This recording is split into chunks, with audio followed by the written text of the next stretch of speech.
ಈಗ already central university ಕಾರ್ಖಾನೆಗಳನ್ನ ಇದೇ ಬಗನಾಡು ಅಲ್ಲಗ್ನ ಏನು ಕಾರ್ಖಾನೆಗಳದಾವು ಅವ್ನು ತನಂಗೆ ತರಿಸ್ರಿ, ಇಲ್ಲಿ ಬಫರ್ ಝೋನ್ ಇಲ್ಲ, ಇಲ್ಲಿ ಕೃಷಿ ಲ್ಯಾಂಡ್ ಪಕ್ಕಕ್ಕೆ ಐತಿ, ಅವ್ನು ಕಂಟ್ರೋಲ್ ಮಾಡೋದು ಕಷ್ಟ ಅಂತಂದು ಕೊಟ್ಟಿದ್ದಾರೆ. ನಿಮಗೂ ವರದಿ ಬಂದಿದೆ ಅಂತ ನಾವು ಅನ್ಕೊಂಡಿದ್ವಿ. ಅದನ್ನೊಂದು ಭಾಳಷ್ಟು ನಮಗೆ ಮೇಜರ್ ಸಮಸ್ಯೆ ಇದೆ. ಹಾಗಾಗಿ ಅದು ಒಂದು ಆಗ್ಬೇಕಂತ ಹೊತ್ತು ಆಮೇಲೆ ಹೊಸ ಯಾವುದೋ ಕಾರ್ಖಾನೆಗಳು ನಾವು ಕಾರ್ಖಾನೆ ವಿರೋಧಿ ಅಲ್ಲ ಸರ್. ನಮಗೇನು ಬರಬೇಕು, ಇಲ್ಲಿ ಬೇರೆ ರೀತಿ ಕಾರ್ಖಾನೆ ಬರ್ತೀವಿ, ಸೋಲಾರ್ ಡಸ್ಟ್ ಬರಲಾರ್ದಂತ ನಮ್ಗೆ ಹಿಂದೆ ಹೋಗ್ಬೇಕು ಅಂಥದ್ದು ಹಾಕಿ ನಮ್ಗೇನು ಸಮಸ್ಯೆ, ನಾವು ಅದಕ್ಕೆ ವಿರೋಧ ಮಾಡಲ್ಲ. ಆಟೋಮೊಬೈಲ್ಸ್ ಅಂತ ಹಾಕ್ರಿ ನಮ್ಗೆ ವಿರೋಧ ಇಲ್ಲ, ಬೇರೆ ಯಾವುದೇ ರೀತಿ ಹಾಕ್ರಿ. ಈ ಸ್ಟೀಲ್ ಪ್ಲಾಂಟ್ಗಳನ್ನ ಇಲ್ಲಿ ಹಾಕ್ಬಾರ್ದು. ಮತ್ತೇನೀಗ ವರದಿ ಬಂದೈತಲ್ಲ, ಆ ವರದಿನ ನೀವು CM ಅವ್ರಿಗೆ ಹೇಳಿ ಅದನ್ನ ನೀವು ಸದನದ ಹೇಳಿ ಅದನ್ನ ಯಥಾವತ್ತ ಜಾರಿ ಮಾಡಂಗೆ ಮಾಡಬೇಕು. ನಮ್ಮ CM ಸಾಹೇಬ್ರನ್ನ ಇಲ್ಲಿ ಕರ್ಕೊಂಬರ್ಬೇಕು ಅಂತ CM ಸಾಹೇಬ್ರನ್ನ ಕರ್ಕೊಂಬರ್ಬೇಕು. ಈಗ ಬರೋಕ್ಕಾಗಿಲ್ಲ ಅಂದ್ರೆ ಅಟ್ಲೀಸ್ಟ್ ಈಗ ಬಜೆಟ್ ಆದ್ಮೇಲೆ ಅವ್ರನ್ನ ಕರ್ಕೊಂಬರ್ರಿ. ಅದ್ರ ಮಧ್ಯೆ ಈಗೇನು ಅಧ್ಯಕ್ಷರದಾರ ಯಾರು ಅವರು ನರೇಂದ್ರ ಸ್ವಾಮಿ ಅವರು, ಅವ್ರನ್ನ ಕರ್ಕೊಂಬರ್ಬೇಕು. ಇಲ್ಲಿ ವಾಸ್ತವ ಏನೈತೆ ತೋರಿಸ್ಬೇಕು. ಈಗ ನೀವು ಇಲ್ಲ ಅಂತ ಹೇಳಿದ್ರಿ ನಮ್ಗೆ ಸಂತೋಷ, ನಮ್ಮ ಸ್ಕೂಲ್ ಶಿಫ್ಟ್ ಮಾಡಲ್ಲ ಅಂತ ಹೇಳಿದ್ರಿ. ನಮ್ಮ ಕಡೆ 50 ಅದು ಸ್ಕೂಲ್ ಶಿಫ್ಟ್ ಮಾಡೋದು ಬಂದುತ್ತೆ, ನಿಮ್ದು GPS ಇಟ್ನಾಳಿ ಶಿಫ್ಟ್ ಮಾಡ್ತೀವಿ ಅಂತ ಹೇಳಿದ್ರಿ. ಹಾಗಾಗಿ ನಮ್ದು ವಿರೋಧ ಇತ್ತು. ಈಗ ಮಾಡಲ್ಲ ಅಂತ ಹೇಳಿದ್ರೆ ಅದಕ್ಕೆ ನಮ್ಗೆ ಸಂತೋಷ ಇದೆ. ಒಂದು ಸರಿ ನಮ್ಮ ಗ್ರಾಮದಾಗ ಹಿಂಗೆ ಅಡ್ಡಾಡ್ಕೊಂಬರೋಣ ಸರ್, ನೋಡೋಣ ಹೆಂಗಿದೆ ನೋಡ್ರಿ. ನಾವೇನು ಗಲಾಟೆ ಮಾಡಲ್ಲ, ನೀವು ನಮ್ಮವ್ರೆ, ನಾವು ಶಾಂತಿಯುತವಾಗಿ ಕೇಳಕತ್ತೀವಿ. ಒಂದು ಸರಿ ಗುಡಿ ಹತ್ರ ಹೋಗೊಂಡ್ರಿ, ಇಲ್ಲಿ ಗುಡಿಯಾಗಾರ ಹೋಗೊಂಡ್ರಿ, ನೋಡೋಣ ವಾತಾವರಣ ಹೆಂಗೈತಿ ನೋಡ್ರಿ ಸರ್. ಈಗ ನೀವು ಹೇಳ್ತೀರಿ ಆಗ ಪೂರ್ತಿ ನೀವೇ ಒಪ್ಕೊಂಬಿಟ್ರಿ ಕಂಟ್ರೋಲ್ ಮಾಡೋಕ್ಕಾಗಲ್ಲ ಅಂತ, ಮತ್ತು ನಾವು ಹೆಂಗೆ ಬದುಕಬೇಕು? ಹಾಂ ಸರ್. ಹಾಂ, ಕಂಪ್ನಿಗಳು ಪರ್ಮಿಷನ್ನು ಹಿಂದೆ ಲ್ಯಾಂಡ್ ಕೊಟ್ಟು ನಮ್ಮ ರೈತರು ಕೊಟ್ಟಿರ್ತಕ್ಕಂಥದ್ದು ಇದನ್ನು, ಹೌದಾ? ಅವರು ಇಂಡಸ್ಟ್ರಿ ಆಗ್ತೇನಂತಾನೆ ತಗೊಂಡಿರೋದು ಲ್ಯಾಂಡು. ಯಾರು? ಕಂಪ್ನಿಗಳು. ನಾವು ಏನು ಹೇಳೋಣ, ಅದಕ್ಕೆ ನಿನ್ನೆ ನಾನು ಮಾತಾಡಿದ್ದೀನಿ.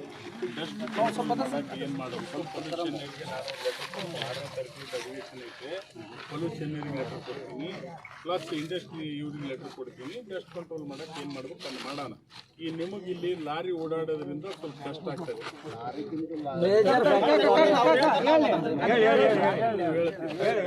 ಲಾರಿ ಏನೈತೆ, ನಾವು ಒಂದು ಬೈಪಾಸ್ ಟೈಪ್ ಮಾಡಿ ವಿಲೇಜ್ಲಿಂದ ಬೈಪಾಸ್ ಮಾಡಿ ಮಾಡೋಕ್ಕೆ ಒಂದು ಪ್ರಪೋಸಲ್ ಈಗಾಗಲೇ ಗೌರ್ಮೆಂಟಿಗೆ ಕೊಟ್ಟಿದ್ದೀವಿ, ಆಯಿತಾ? ಅದನ್ನು ಕೊಡೋಣ. ಈ ಕಂಪ್ನಿಗಳು ಏನು ಸ್ಪಾಂಜ್ ಏರಿಯಾಲಿಂದ ಹೆಚ್ಚು ಡಸ್ಟ್ ಬರ್ತೈತಲ್ಲ ಅದನ್ನು ಕಂಟ್ರೋಲ್ ಮಾಡೋಕ್ಕೆ, ನಿಯಂತ್ರಣ ಮಾಡಲಿಕ್ಕೆ ಪೊಲ್ಯೂಷನರಿಗೆ ನಾನು ಲೆಟ್ರ್ ಕೊಟ್ಟು ಸೋಮವಾರ 6ನೇ ತಾರೀಕು ಆದಮೇಲೆ ಅಲ್ಲಿ ಮಾತಾಡಿ ಕಂಟ್ರೋಲ್ ಮಾಡೋಣ. ಈಗಲೂ ನಮ್ಮ ರೈತರ ಆಲರ್ಟಿ ಕಡೆ ಅಲ್ಲಿ ಇಂಡಸ್ಟ್ರಿಗೆ ಲ್ಯಾಂಡ್ ನಾವು ಹೇಳ್ತಾ ಇದ್ದೀವಿ, ನಾವು ಇರಿಗೇಷನ್ ಮಾಡ್ತೀವಿ, ನಿಮಗೆ ನೀರಾವರಿ ಮಾಡ್ತೀವಿ ಅಂತ ಹೇಳಿದ್ರು. ಆ ಭಾಗದಾಗ ವಿಂಡ್ ಮಿಲ್ಲಿಗೆ ಅಗ್ರಿಮೆಂಟು ಮಾಡೋದು ತಪ್ತಾ ಇಲ್ಲ, ಇಲ್ಲಿ ಇಂಡಸ್ಟ್ರಿಗಳಿಗೆ ಲ್ಯಾಂಡ್ ಕೂಡ ತಪ್ತಾ ಇಲ್ಲ. ನಾವಾಗ ಕೊಡ್ತೀವಿ ಲ್ಯಾಂಡು, ನಾವಾಗ ಕಕ್ಷೆ ಅಂತೀವಿ. ಯಾವ ನ್ಯಾಯ ಸರ್? ಇದು ಹೇಳ್ಬಿಡ್ತೀವಿ. ಯಾವ ನ್ಯಾಯ? ಅಲ್ಲ ಅಣ್ಣ ಕೇಳ್ರಣ, ಈಗ ಕೇಳ್ರಿ. ಇವು ಲ್ಯಾಂಡ್ ಎಲ್ಲ ಪರ್ಚೇಸ್ ಆಗಿದೆ 2003, 2004 ಆಗಿದ್ದಾವೆ. ಅವಾಗ ನಮ್ಮ ದೌರ್ಜನ್ಯ ಆಯ್ತು, ಲಾಠಿ ಚಾರ್ಜ್ ಆಯ್ತು, ಅವಾಗ ಆಗಿರೋ ಲ್ಯಾಂಡ್. ಅದಾದ್ಮೇಲೆ ಯಾವುದೇ ರೀತಿಯಲ್ಲಿ ಲ್ಯಾಂಡು ಕಾರ್ಖಾನೆ ಖರೀದಿ ಮಾಡಿಲ್ಲ, ನೇರವಾಗಿ ರೈತರಿಂದ ಖರೀದಿ ಮಾಡಿಲ್ಲ, ರೈತರು ಕೊಟ್ಟಿಲ್ಲ. 2003 ಆದವು, 2008 ನೀವು ಅವೇರ್ನೆಸ್ ಮೂಡಿಸಿರಿ ರೈತರಿಗೆ. ನಾನು ಹೇಳಕತ್ತೀವಲ್ಲ ಸರ್, ಈಗ ಆಮೇಲೆ ಇನ್ನೊಂದು ಏನಾಗಿತ್ತು ಗೊತ್ತಾ ಸರ್, ಅವಾಗ ಕಾರ್ಖಾನೆ ಬರ್ಬೇಕಾದ್ರೆ ಕೋಲ ತೋರಿಸಿ ಇಲ್ಲಿ ಕಾರ್ಖಾನೆ ಬಂದಿರೋದು. ಈ ರೀತಿ ಸ್ಪಾಂಜ್ ಬರ್ತಾವ ಅಂತ ಹೇಳಿಲ್ಲ ಸರ್. ಇಲ್ಲಿ ಏನಾದ್ರು ಸಣ್ಣ ಸಣ್ಣ ರೈಸ್ ಮಿಲ್ಲು, ಇಟ್ಟಂಗಿ ಬಟ್ಟಿನೋ ಅಲ್ಲ ಬಂದಿದಾವ ಸರ್. ಈಗ ಹೇಳಿದ್ದೇನು, ಇಷ್ಟು ಡಸ್ಟ್ ಬಗ್ಗೆ ಕಂಪನಿ ಬರ್ತಾವ ಅನ್ನೋದು ನಮಗೆ ಗೊತ್ತಿರಲಿಲ್ಲ. ಈಗ 2019 ನಿಮ್ಗೊಂದು ರೈತ ಸಂಘದಿಂದ ಮನವಿ ಕೊಟ್ಟಿವಿ ಈ ಫಂಕ್ಷನ್ ಇದ್ದಾಗ.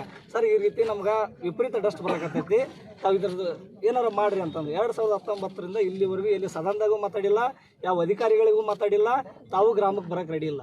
ಇಲ್ಲಿ ಕೇಳ್ರಿ ಇಲ್ಲಿ ಇಷ್ಟಿಷ್ಟು ಮಕ್ಕಳಿಗೆ ಸಮಸ್ಯೆ ಐತಿ.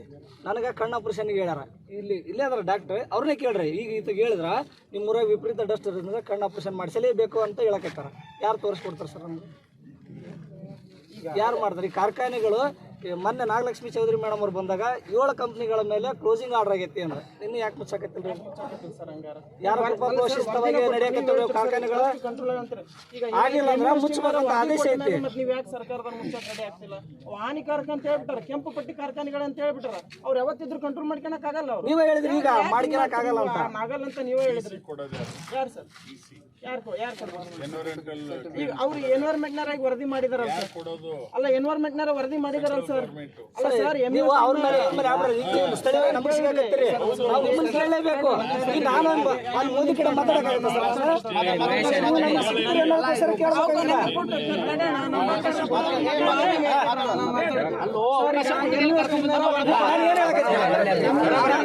ನಾವೇನ್ ಹೇಳಕತ್ತೀವಿ? ಅವ್ರು ವರದಿ ಕೊಟ್ಟಾಗ ವರದಿ ಜಾರಿ ಮಾಡಿರ್ತೀವಿ ನಾವು ಅಷ್ಟೇ. ಈಗ ನೀವು ನಂಬರಂತ ನೀವು ಜನಪರವಾಗಿ ಅಂತಾನೆ ಹೇಳಿರೋದು.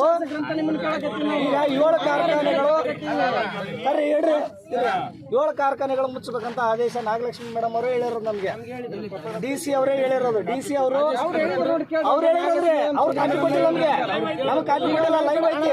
18 ದಿನ ಆಯ್ತು ಹೇಳಿ ಅವರು ನಂಬರ್ ಕೊಟ್ರಿ, ಆ ಕಾಪಿ ಹಾಕತ್ ನಾನು MES ಟೀಮ್ ವರದಿ ಕೊಟ್ಟಿರ್ತಾನ. ಅಲ್ಲ, MES ಟೀಮ್ ನಿಮ್ಗೆ ವರದಿ ಹಾಕ್ಬಿಡ್ತಾನ, ನೀವು ನೋಡ್ಬಿಡ್ರಣ. ಹಾಕಿದ್ ನಾನು ಸಾಹೇಬ್ರು ಅವ್ರಿಗೆ ಹೋಗ್ಬೇಕು, ಜವಾಬ್ದಾರಿ ಅವ್ರಿಗೆ ಜಾಸ್ತಿ ಐತಿ. ಅಲ್ಲ, ಈಗ ವರದಿ ಬೇಡ, ವರದಿ ಗಿರ್ದಿ ಎಲ್ಲ ಹಾಳಾಗಿ ಹೋಗ್ಲಿ. 1 ನಿಮಿಷ ಊರಾಗ ಹೋಗ್ರಿ ಸರ. ಕಂಪನಿ ಹಾಕ್ಬೇಕಾದ್ರ ಪಬ್ಲಿಕ್ ಹಿಯರಿಂಗ್ ಕರೀತಾರ, ನೀವೆಲ್ಲ ಎಲ್ಲಿದ್ರಿ ಸರ್? ನಾವು ವಿರೋಧ ಮಾಡಿ ಕಂಪಲ್ಸರಿ ವಿರೋಧ ಮಾಡಿವ್ರಿ. ವಿರೋಧ ಮಾಡ್ಯಾರ ಸರ್. ಪ್ರತಿಯೊಬ್ಬರು ವಿರೋಧ ಮಾಡಕ್ಕೆ ಕಾರ್ಖಾನೆಗಳಿಗೆ ಪ್ರತಿಯೊಬ್ಬರು ವಿರೋಧ ಮಾಡಿದ್ರೆ ಎಲ್ಲರೂ ವಿರೋಧ ಮಾಡಿ ಕಂಪ್ನಿಗೆ ವಿರೋಧ ಮಾಡಿದ್ಮೇಲೆ ಯಾಕೆ ಕೊಟ್ರು ಸರ್? ಈಗ ನಿಮ್ಗ ಬೆಂಬಲಕ್ಕೆ ನಾನು ಇರ್ತೀನಿ, ಹೌದಾ? ನೀವೇ ನಿಂದಿರ್ಬೇಕು. ಕೇಳೋ, ಏನಾಗೈತಿ ಅದ್ರ ಬಗ್ಗೆ ಚರ್ಚೆ ಬೇಡ, ಮುಂದಾಗೋದ್ರ ಬಗ್ಗೆ ಏನ್ ಕ್ರಮ ವಹಿಸ್ತಾನ ಅದು ವಹಿಸ್ತಾನ. ಈಗ ಸರ್ ನಮ್ದೇನು ಡಿಮ್ಯಾಂಡ್ ಐತಿ ಗೊತ್ತಾ? ಈಗ MES ಟೀಮ್ ಏನು ವರದಿ ಕೊಟ್ಟೈತಿ, ಹಿರೇಬಗನಾಳ ಅಲ್ಲನಾಗ ಸುತ್ತಮುತ್ತಿರೋ ಸ್ಪಾನ್ಸರ್ಗಳನ್ನ ಸ್ಥಳಾಂತರ ಮಾಡ್ರಿ ಅಂತ ವರದಿ ಕೊಟ್ಟಾರ. ಆ ವರದಿಯನ್ನ ನೀವು ನಮ್ಮ ಮುಖ್ಯಮಂತ್ರಿಗಳಿಗೆ ಹೇಳಿ ನೀವು ಅವನ್ನ ಆದಷ್ಟು ಬೇಗ ನಾನು ಹೇಳ್ತೀನಿ, ಸದನದಾಗ ಕೇಳ್ತೀನಿ, ನೀವು ಇಲ್ಲಿ ಬಂದಾಗ ಅವಕಾಶ ಕೊಡ್ತೀನಿ, MSPLಗೆ ಬಂದ್ ಅರ್ಜಿ ಕೊಡ್ರಿ ಸರ್. ಹಂಗ ಬೇಡ ಸರ್, ಒಂದ್ಸರಿ ನಾವು ರಿಕ್ವೆಸ್ಟ್ ಮಾಡ್ಕೊಳಕತ್ತೀವಿ. ನಮ್ಮ ಒಂದ್ಸರಿ CM ಸಾಹೇಬ್ರು ನಮ್ಮ ಊರಿಗೆ ಹೆಂಗ್ ಒಂದೊಂದು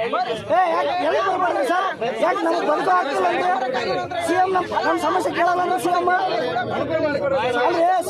ಸಮಸ್ಯೆ ಕೇಳಲ್ಲ. CM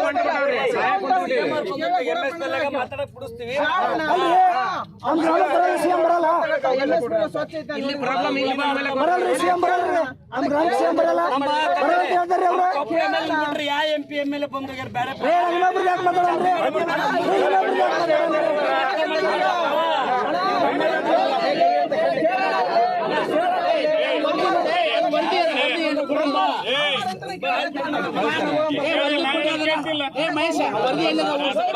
ವರದಿ ಅವ್ರ ಕಡೆ ಅದಾವು, ನಮ್ಮ ಕಡೆ ವರದಿ ಅದಾವು.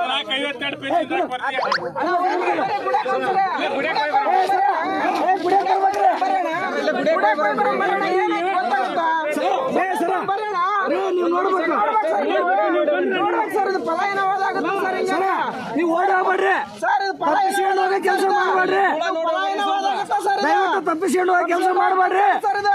ಬರ್ರಿ, ಒಂದು ಸಲ ಸಮಸ್ಯೆ ನೋಡ್ರಿ, ಸಮಸ್ಯೆ ನೋಡ್ರಿ, ಬರ್ಬೇಕು ಸರ್. ನೀವು ಸಮಸ್ಯೆ ನೋಡ್ರಿ, ಸಮಸ್ಯೆ ಕೇಳಾರ್ದ ಓಡಾಡ್ಬೇಡ್ರಿ.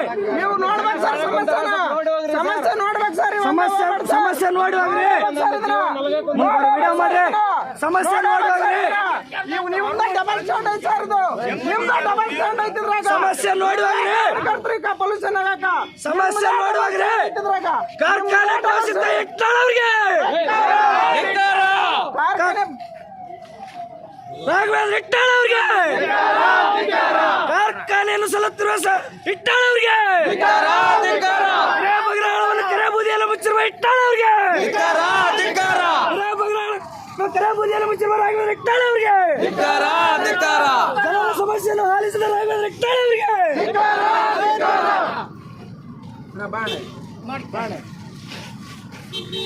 ಫೇಸ್ಬುಕ್ ಲೈವ್ ನೋಡ್ತಿರೋರು ನೋಡ್ರಿ, ಇವತ್ತು ಮಿನಿಸ್ಟ್ರಿ ಆಫ್ ಎನ್ವೈರನ್ಮೆಂಟ್ ಡಿಪಾರ್ಟ್ಮೆಂಟ್ ಅವರು ವರದಿ ಕೊಟ್ಟಿದ್ದಾರೆ. 52 ಪೇಜ್ ವರದಿ ಇದೆ.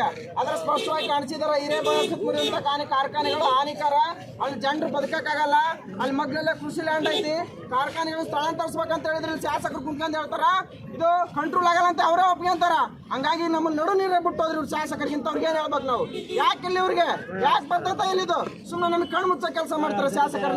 ನೀವು ನಮ್ಮವ್ರಂತನ ಪ್ರೀತಿ ಅಂತ ಮಾತಾಡ್ಸಿದ್ವಲ್ರಿ, ಆ ಪ್ರೀತಿಗೂ ಬೆಲೆ ಕೊಡ್ಲಿಲ್ಲ ಅಂದ್ರೆ ನೀವು ಯಾವ ಸಿಮ್ಮೆ ಶಾಸಕರ ಹಂಗಾರ ನಮ್ಗೆ? ನೀವು ಎದಕ್ಕಿದ್ರಿ? ನಮ್ಮ ಓಟ್ ತಗೊಂಡ್ರಿ ನೀವು. ಇವತ್ತು ನಿಮ್ಮನ್ನ ಅಲ್ಲೇ ಕುಂದಿರ್ಸಿದ್ವಿ, ಕನಿಷ್ಠ ನಮ್ಮ ಬಗ್ಗೆ ಮಾತಾಡಿಲ್ಲ ಅಂದ್ರೆ ಹಂಗ್ರಿ ರಾಘವೇಂದ್ರ ಇಟ್ನಾಳ್ ಅವ್ರೆ ನೀವು ಯಾಕೆ ಮಾತಾಡ್ತಿಲ್ಲ? ನೀವು ಇಡೀ ರಾಜ್ಯವ್ಯಾಪಿ ಪ್ರಸಾರವಾಗೈತಿ. ಇಷ್ಟಾದ್ಮೇಗೂ ನೀವು ಬಂದು ನಮ್ಮ ನೆರವು ಬರಲಿಲ್ಲ ಅಂದ್ರೆ ಹೆಂಗೆ? ನೀವು ಪಲಾಯನ ಮಾಡೋದು ಸರಿಯಲ್ಲ. ಮುಂದಿನ ದಿನಗಳಲ್ಲಿ ಜನ ನಿಮ್ಗೆ ತಕ್ಕ ಶಾಸ್ತಿ ಮಾಡ್ತಾರೆ. ರಾಘವೇಂದ್ರ ಇಟ್ನಾಳ್ ಅವ್ರೆ, ನಾವು ನಿಮಗೆ ನಮ್ಮವ್ರಂತ ನಿಮ್ಮನ್ನ ಇಲ್ಲಿ ಕುಂತು ಸ್ವಾಗತ ಮಾಡಿ ನಿಮ್ಮನ್ನ ನಾವು ನಮ್ಮ ಸಮಸ್ಯೆನ ಹೇಳ್ಕೊಂಡ್ರೆ ನೀವು ಸ್ಪಂದನೆ ಮಾಡ್ಲಾರ್ದ ಹೋಗಿರಿ. ಇವತ್ತು ಸ್ಕೂಲ್ನ ತಮ್ಮ ಇಟ್ಟಾಗಿ ಹಾಕೊಂಡಿದ್ರು, ಇವತ್ತು ಜನರು ವಿರೋಧ ಆಗುತ್ತಂತಂದೇಳಿ ಇವತ್ತು ಇಲ್ಲ ನಿಮ್ಮಲ್ಲೇ ಸ್ಕೂಲ್ ಮಾಡ್ತಂತ ಹೇಳೋದ್ರಿ. ಈಗ ಇಷ್ಟೆಲ್ಲ ತಿಳ್ಕೊಬೇಕು ಜನ. ನೀವು ಒಗ್ಗಟ್ಟಾದ್ರೆ ಅವ್ರು ಎಲ್ಲ ರೀತಿನೂ ಬದಲಾವಣೆ ಮಾಡ್ತಾರ, ಇಲ್ಲಾಂದ್ರೆ ಯಾವುದೇ ರೀತಿ ಬದಲಾವಣೆ ಆಗಲ್ಲ. ಅವ್ರು ಬಂದತ್ನಾಗ ನಾವು ಏನೋ ಮಾಡಿ ಅವ್ರ ಮನವೊಲಿಸಿದ್ರೆ ಸಾಲದು. ನಮ್ಮ ಸಮಸ್ಯೆ ಬಗ್ಗೆ ಧ್ವನಿ ಎತ್ತಬೇಕು. ಅದಕ್ಕೆ ಮಾನವೀಯತೆ ಅಂತಾರ, ಅದಕ್ಕೆ ಮನುಷ್ಯತ್ವ ಅಂತಾರ. ಇನ್ನು ಮುಂದಾದ್ರೆ ಹಿರೇಬಾಗನದಿರಂತ ಜನರು ಅವ್ರು ಬಂದತ್ನಾಗ ದುಂಡು ಹೋಗಿ ನಿಂತ್ಕೊಳ್ಳೋದಲ್ಲ. ಇಲ್ಲಿ ಬರ್ರಿ ನೋಡ್ರಿ, ಮುಂದೆ ವಿಚಾರ ಮಾಡ್ರಿ. ಇಲ್ಲಿ ವರದಿ ಇದೆ, KPSC ಸ್ಕೂಲ್ ಮಾಡ್ಬೇಕು, ಇಟ್ನಾಳಲ್ಲಿ ಮಾಡಲ್ ಸ್ಕೂಲ್ ಮಾಡ್ತೀವಿ ಅಂತ ಹೇಳಿದಾರ. 50 ನಮ್ಮ ಕಡೆ ವರದಿ ಇದೆ ಯಾವ ಸ್ಕೂಲ್ ಏನೇನಂತಂದೇಳಿ. ಈಗ ಹೆಂಗೆ ಬದಲಾವಣೆ ಮಾಡಿದ್ರು ಅವ್ರ ನಡೆಯಲ್ಲಿ? ಇದನ್ನ ಅರ್ಥ ಮಾಡ್ಕೊಳ್ರಿ ಜನರೇ. ನೀವು ಇವರಿಂದ ಅಡ್ಡಾಡೋದು ಬಿಡ್ರಿ, ಇವ್ರು ನಮಗೆ ನ್ಯಾಯ ಕೊಡ್ಸಲ್ಲ. ನೀವು ಅರ್ಥ ಮಾಡ್ಕೋಬೇಕು. ಇವತ್ತು ನೀವು ಯಾರೆಲ್ಲ ಇದ್ರಿ ಎಲ್ಲರೂ ಅರ್ಥ ಮಾಡ್ಕೊಳ್ರಿ, ರಿಕ್ವೆಸ್ಟ್ ಮಾಡ್ಕೊಂತೀವಿ. ನಾವು ನೀವು ಇಲ್ಲೇ ಬದುಕಾರ. ಇವತ್ತು ನಮ್ಮ ನಡು ನೀರಲ್ಲಿ ಬಿಟ್ಟು ಹೋಗ್ಯಾರ ಇವರು. ವರದಿ ಇದ್ಮ್ಯಾಗ ವರದಿನ ಜಾರಿ ಮಾಡಕ್ ರೆಡಿ ಇಲ್ಲ. ಇವ್ರಿಗೆ ವರದಿ ಮುಟ್ಟಿಲ್ವಾ? MB ಪಾಟೀಲ್ ವರದಿ ಮುಟ್ಟೈತಿ, ಇವ್ರಿಗೆ ಮುಟ್ಟಿಲ್ ವರದಿ. ವರದಿ ಯಾವ ಸ್ಥಿತಿಗೆ ಬಂದಾರ ಅರ್ಥ ಮಾಡ್ಕೇರಿ. ವರದಿ ಐತಿ ಇವತ್ತು MB ಪಾಟೀಲ್ ವರದಿ ಹೋಗೈತಿ, ಇಡೀ ಸರ್ಕಾರಕ್ಕೆ ವರದಿ ಹೋಗೈತಿ. ಕಾರ್ಖಾನೆಗಳನ್ನ ಸ್ಥಳಾಂತರ ಮಾಡ್ರಿ ಅಂತಂದೇಳಿ ಅವ್ರ MLA ಅವ್ರು ಇವತ್ತು ಮುಗಿ ತುಪ್ಪ ಹಚ್ಚೋ ಕೆಲಸ ಮಾಡಕತ್ತಾರ. ಜನರ ಸಮಸ್ಯೆ ಕೇಳಕ್ ರೆಡಿ ಇಲ್ಲ ಅಂದ್ರೆ ಇವ್ರಿ ಅಂತ ಮುಖ್ಯ ಶಾಸಕರು ಯುವಕರು ಎಲ್ಲರೂ ಪ್ರತಿಯೊಬ್ಬರಿಗೆ ಕೈ ಮುಗಿದು ಹೇಳ್ತೇನೆ. ನನ್ನ ಮನೆಗೆ ಯಾರ ಸಾಯ್ಬೋದು, ನಾಳೆ ನಿಮ್ಮ ಮನೆಗೂ ಸಾಯ್ತಾರ, ಯಾರು ಉಳಿಯಲ್ಲ. ಸ್ಪಷ್ಟವಾಗಿ ತಿಳ್ಕೊಳ್ರಿ. ಯುವಶಕ್ತಿ ಬದಲಾಗಬೇಕು. ವರದಿಯಲ್ಲಿ ಕಾಣಿಸಿದಾರ, ಬಹಳ ಮಾರಕದವಂತನ ಕಾಣಿಸಿದ್ಮ್ಯಾಗ ಇವ್ರು ಮಾಡಿಲ್ಲ ಅಂದ್ರೆ ನಿಮ್ಮ ನಡ ನೀರನ್ನ ಬಿಟ್ಟು ಹೋಗಾರ. ನಾವು ಇಷ್ಟ್ರ ಮ್ಯಾಗ ಏನ್ ಹೇಳಕ್ಕಾಗಲ್ಲ. ನಮ್ಮ ಪ್ರಯತ್ನ ಏನೈತಿ 2021ರಿಂದ ಮಾಡ್ಕೊಂತ ಬಂದಿದ್ವಿ. ಈಗಾದ್ರೂ ಎಚ್ಚೆತ್ಕೊಳ್ಬೇಕು. ಅವ್ರು 4,000 ಕೋಟಿ ಬೊಕ್ಕಸ ತುಂಬಿಸಿರೋದು ಅಷ್ಟೇ ನೋಡ್ತಾರ.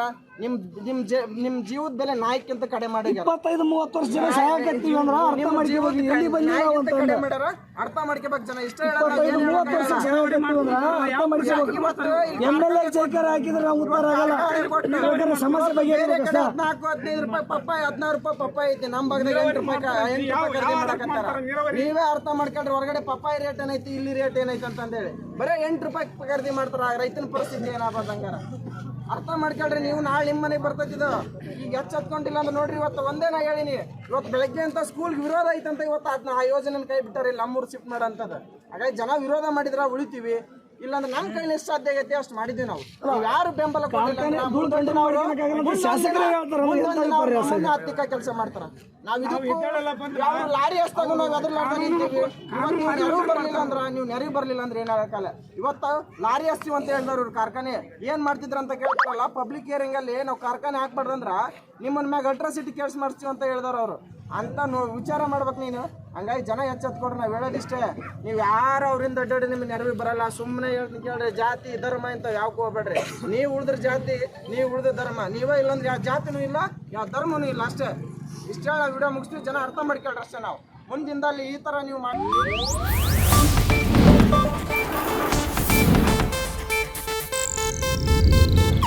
ಇದು ಏಷ್ಯಾನೆಟ್ ನ್ಯೂಸ್ ನೆಟ್ವರ್ಕ್ ಪ್ರಸ್ತುತಿ.